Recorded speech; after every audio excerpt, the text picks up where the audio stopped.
जो सृष्टि के प्रति एक दृष्टि रखते हैं, जो समस्त प्राणियों के प्रति प्रेम का भाव रखते हैं, करुणा का भाव रखते हैं।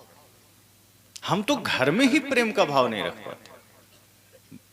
जब बचपन में एक साथ होते हैं भाई भाई, बड़े होते होते दोनों में विरोध शुरू हो जाता है। छोटा था तो सब ठीक था। लोग कहते हैं ना बच्चा बेहोश होता है, संत जन कहते नहीं बच्चा बेहोश नहीं, बड़ा बेहोश। बच्चा तो होश में, इसलिए तो नफरत नहीं करता किसी से, वो घृणा नहीं करता, गलत आदतें नहीं है। भाई से झगड़ता है, दिन में 1 घंटा झगड़ा, दूसरे घंटे एक ही थाली में खाता है, मन पर नहीं लेता। उठा पटकी भी कर लेगा, कुश्ती लड़ लेगा भाई भाई, लेकिन रात में सोना हो तो एक ही बिस्तर चाहिए, नहीं तो माँ से झगड़ा कर लेगा, नहीं हम अलग नहीं सोएंगे। तो सोचिए कैसे हम कह दें कि बच्चा बेहोश है, वही होश में। आपने भजन सुना है,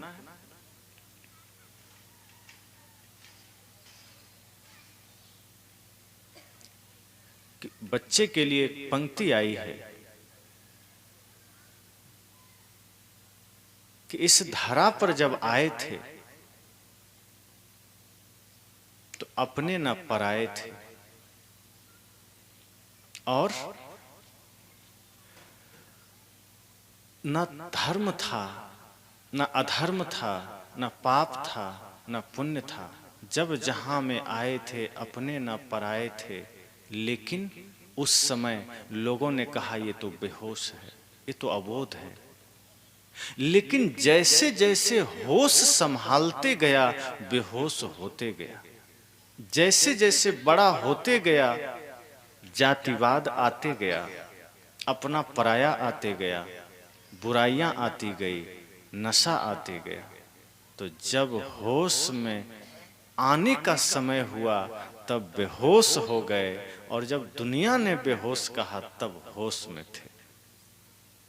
अब बेहोश हो गए, होश जब संभाला है। और ऐसा कैसे हुआ? अब बेहोश कैसे हो गए?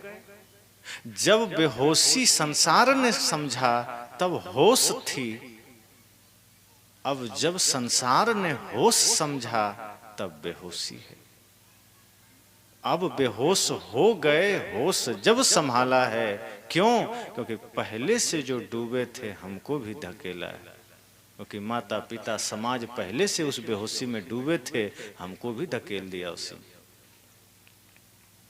इसलिए कहा है ना, भीड़ आदमी की है, आदमी अकेला है, कौन किसका साथी है, जाना जब अकेला है।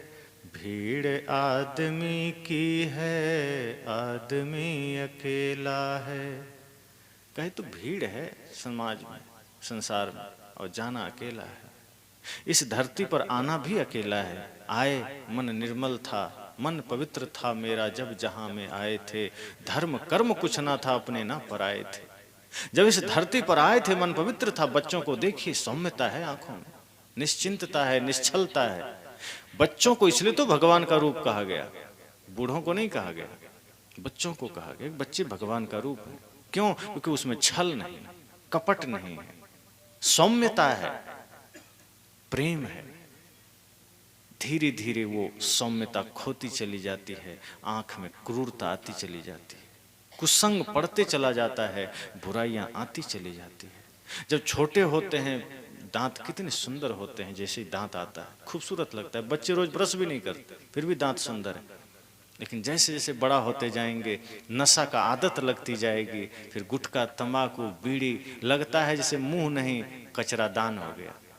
जैसे हरा और नीला ब्लू डिब्बा रहता है ना, सूखा कचरा और गीला कचरा, तो बाहर तो फिर भी 2 डिब्बा रहता है, आदमी एक ही डिब्बा में सब कचरा डालता है, सूखा भी गीला भी,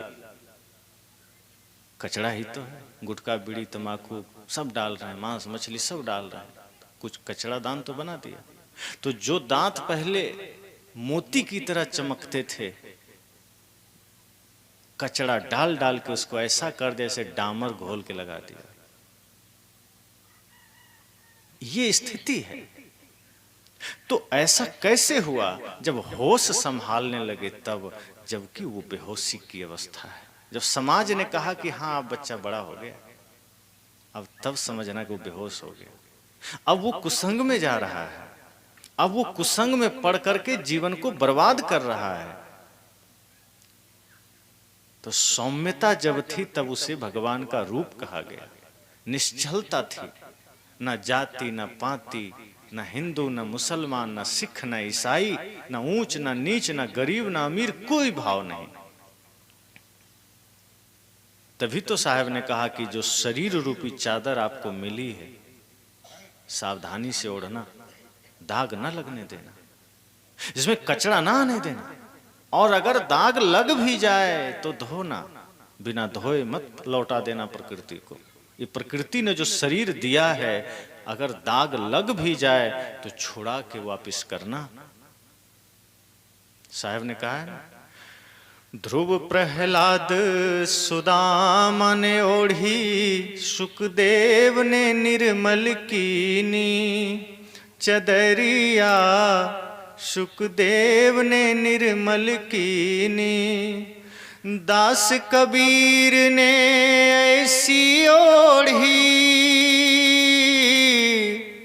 दास कबीर ने ऐसी ओढ़ी, ज्यों की त्यों धर दीनी चदरिया, झीनी रे झीनी के राम नाम रस भीनी चदरिया, झीनी रे झीनी।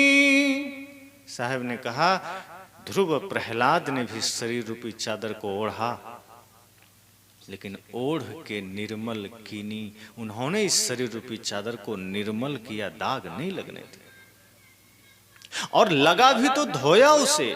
गुरु धोबी शिष्य कपड़ा, गुरु धोबी है शिष्य कपड़ा है। अगर दाग लग भी जाए तो गुरु के पास जाना, सच्चे गुरु के पास। वो मन के विकारों को धो देंगे, इस शरीर रूपी चादर में जो मैल लगा है धो देंगे। साहब ने कहा ध्रुव प्रहलाद सुदामा ने ओढ़ी, ओढ़ के निर्मल कीनी, और दास कबीर ने ऐसी ओढ़ी, ज्यों की त्यों धर दीनी। कहा मैंने तो ऐसा ओढ़ा इस शरीर रूपी चादर को कि दाग लगने ही न दिया। जैसा दिया था मुझे प्रकृति ने, मैंने वापस कर दिया। आपको कहीं जाना है, आप किसी से गाड़ी मांगते हैं। अब तो खैर सबके घर में गाड़ी है। पहले कुछ समय ऐसा था, गांव में कुछ लोग के पास गाड़ी थी, बाइक, तो लोग मांग लेते थे जरूरत पड़ने पर कि बाइक दे दो, कहीं जाना है। तो जिस कंडीशन में बाइक आपको मिलती थी, आप वैसे ही लौटाते थे। अगर कुछ त्रुटि आ जाती थी, आप बोल देते थे कि थोड़ी त्रुटि आ गई, मैं बनवा देता हूं, फिर ले लेना। क्यों? क्योंकि आपको जैसा दिया है वैसा लौटाना आपका फर्ज है। अगर त्रुटि आ गई तो दोबारा मिलेगा नहीं। तो जैसा आपको मिला आपने वैसा ही दिया, और शरीर को जैसा प्रकृति ने दिया हम वैसा नहीं दे पाते हैं। इसमें क्रोध का दाग लगा देते हैं, हिंसा का दाग लगा देते हैं, मांस का, नशा का, दुर्व्यसन का, छल, प्रपंच, नफरत, घृणा, ना जाने कितने दाग लगा देते हैं। और अंत तक इन दागों से हम मुक्त नहीं होते, और ऐसी ही अवस्था में प्राण निकल जाता है। प्रकृति को शरीर हम वही दाग वाला सौंप देते हैं, और फिर नरक में जाना है।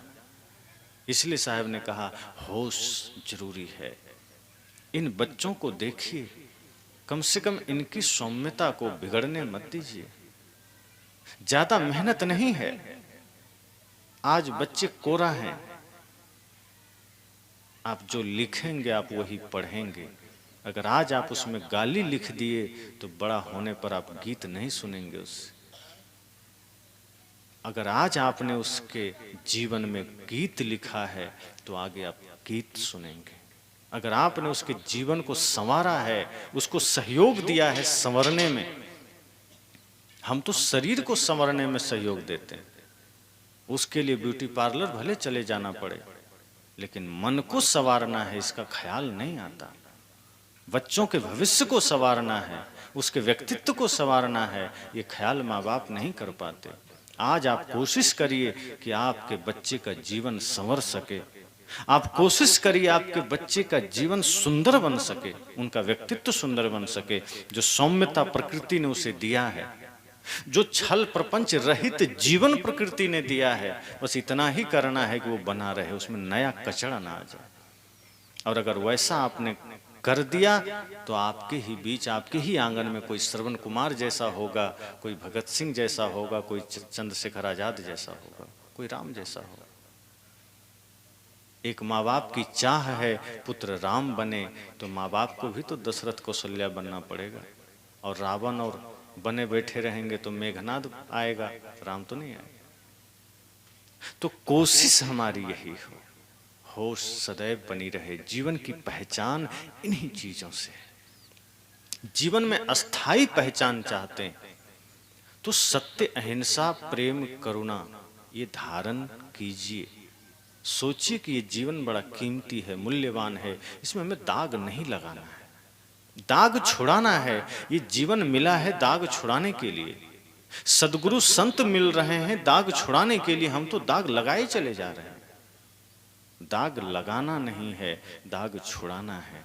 और जब जीवन बेदाग बन जाएगा तो आप खुद तो आनंद अनुभव करेंगे ही, आपके उस आनंद का प्रभाव समाज को भी मिलेगा, आपके उस आनंद की अनुभूति आपके बच्चों को भी मिलेगा, फिर आपके आने वाली पीढ़ियां भी सुंदर बनेगी। तो तैमूर लंग ने जो कहा कि हमारी इतनी कम कीमत क्यों है, ऐसा हर कोई सोच सकता है। आप भी सोचिए कि हमारी भी जीवन की कोई कीमत है कि नहीं। हमारी